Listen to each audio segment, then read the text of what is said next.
Hi, my name is Elias Jabbour. I'm from SOHO 2025. And today I want to talk about the role of menin inhibitors in the landscape of AML with a special focus on a drug that I had the privilege to lead called bleximenib. It's a very potent menin inhibitor that has been extensively evaluated in a phase 1 trial where we identify the recommended phase 2 dose, which is 50 milligram twice daily for the first 2 weeks, then 100 milligram twice daily continuously. We're expanding into a phase 2 trial that we hope to complete accrual soon.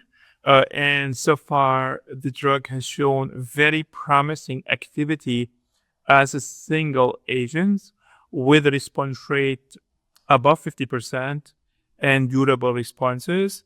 And that is a breakthrough in the management of patients with relapsed/refractory AML having KMT2A disease and NPM1 mutation.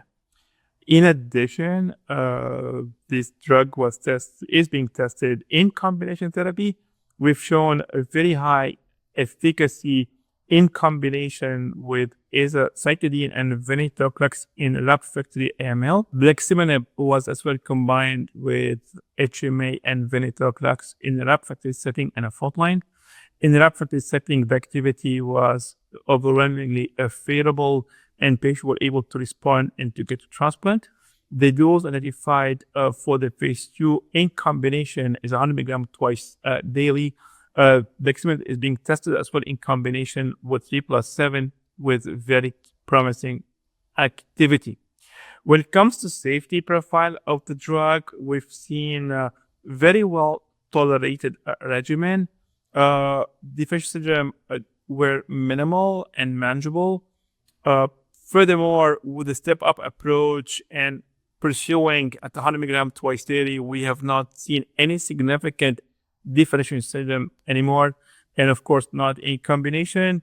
Furthermore, there was no QT prolongation and the myelosuppression profile was manageable, and that makes bleximenib one of the best in class to be considered for these diseases with the KMT2A acute leukemias and NPM1 mutated AML.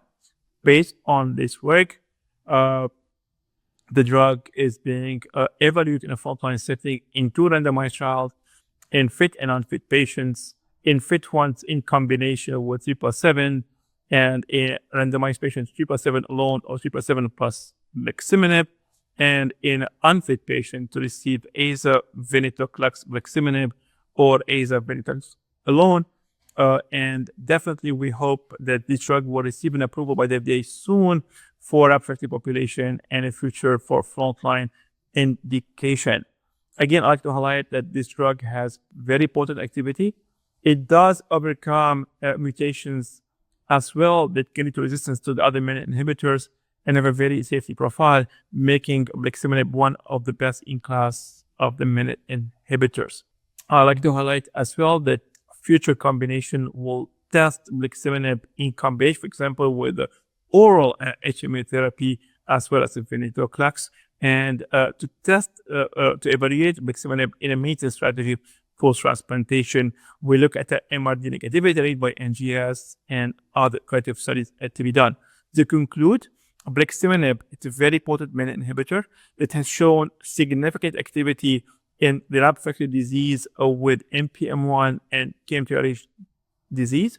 The phase 2 dose identified for single agent 50 milligram twice daily for 2 weeks, then 100 milligram twice daily. In combination, the dose recommended for the phase 2 and the phase 3 is 100 milligram twice daily from day 4 and onward. Very promising efficacy and safety profile, and we look forward for bleximenib to be evaluated furthermore in a frontline setting. Thank you very much.